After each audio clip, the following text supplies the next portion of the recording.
Wilson, Mary Catherine Ham, Brian Neiman, today's newsmakers, and you. The Morning Majority, 630. WMAL. 8:37 on a Tuesday morning. We've been talking about the debt. We will continue to talk about the debt negotiations as we roll closer to that August 2nd deadline, which is 1 week from right now. Larry Kudlow joins us, host of the Kudlow Report, the call on CNBC 11 this morning. Larry Kudlow Show, 7 p.m. Last night, Eric Cantor on the program, Larry. Is an interesting back and forth with him. And we had this conversation earlier in the show this morning, which is, have the Republicans already won this debate, and should they just take yes for an answer and declare victory when Harry Reid is saying, hey, no new taxes and we'll make cuts? Yep. That was kind of the implicit thread running through my interview. I think the GOP plan from Boehner and Cantor and so forth is a tougher spending cut plan, no question. But I would also say I'm not endorsing the Reid plan. Mm-hmm. I'm just saying what's so bad about it, because it looks like a Republican plan. The biggest piece was getting rid of the tax hike piece, the Obama obsessive, $800 billion to $1.2 trillion tax hike that broke up the talks at least for a day or so. That's gone. It's all spending cuts. And it has this, whatever you're going to call it, whether it's real or phony, congressional committee to look at further deficit reduction or entitlement reform. Those are the three building blocks. That could be a Republican plan. Now, I'm not going to endorse any of these plans. I don't know the details. Well, what Cantor's point was that it's kind of phoning money. Right. They're not really those cuts. They're really not that deep, and a lot of it has to do with Iraq and Afghanistan. Right, and those are fair criticisms. I think that Eric made his points very well, as he always does. He's such a bright guy. And I don't think either of the plans are as good. This is something Jimmy Pethokoukis said on our show as the cut, cap, and balance, because that was a $5.8 trillion plan. You're down now into roughly $3 trillion, maybe more than that if there's a second tranche from this congressional committee. But my point is they've come a long way, haven't they? Reid's come a long way, and it looks to me like you're getting pretty close here.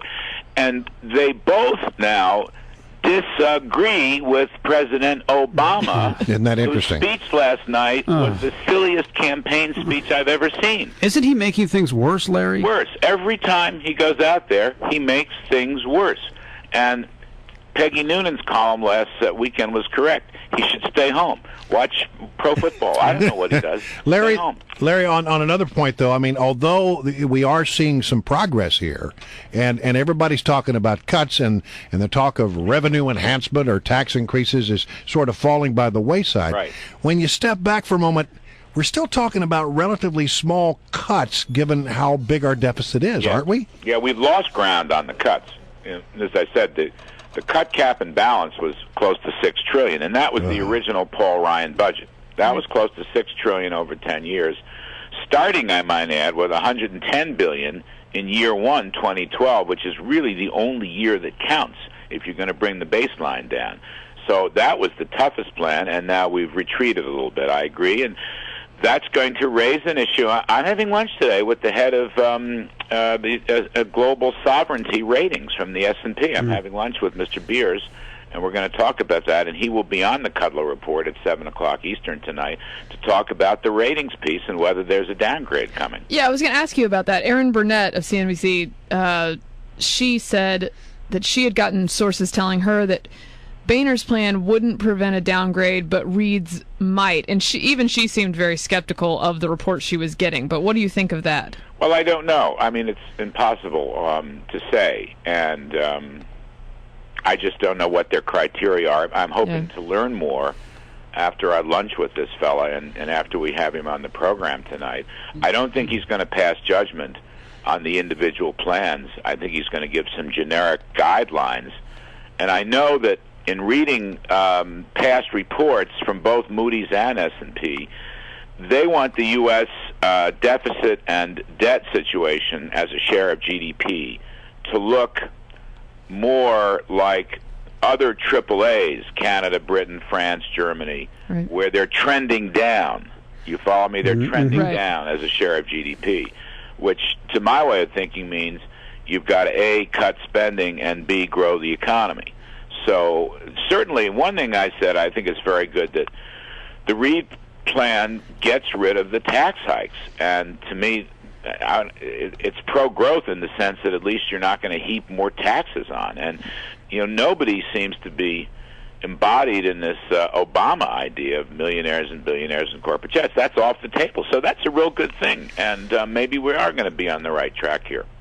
Despite all the debt problems and this whole, back and forth, every time I turn on CNBC, Larry, there's a new earnings report out, and they're all pretty good. Yep. I mean, they continue to be good. Yep. So is that a sign that we're still on solid ground in this economy?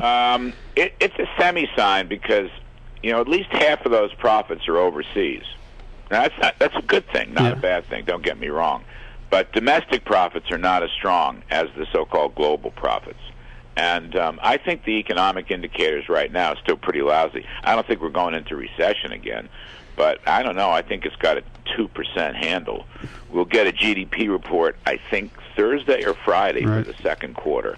And expectations are pretty low on that. That could be less than 2%, could be 1.5%, or could be 2% or 2.2. I don't know. But no, it's not great. All right. The economy's not great. But the Dow hasn't really done all that much in the last couple of days. I mean, everything seems to be status quo. There hasn't been a big sell-off. So does that mean that Wall Street is buying into the fact that there will be a deal made, whether it comes this week or at the last second before the August 2nd deadline? I think a debt ceiling deal is in the market. Yeah. And has been from day one. Looking at the Dow, 12,592. It's up 9% year to date. That's a very respectable showing, by the way. And that does reflect profits, which I call the mother's milk of stocks. And I think that's a good thing. On the other hand, I'm not sure whether a downgrade is in the market. Going from AAA to AA on Treasury paper. And we had a guest last night, a bank analyst, Dick Beauvais, who's very worried about the implications of that for banks, for state and local governments, for interbank lending and collateral. And he's right. He's right. We don't know. There's a certain future shock there that we don't know about, and I don't think that's built into the market, and that does worry me. And, that's why we should have the best and biggest deal possible.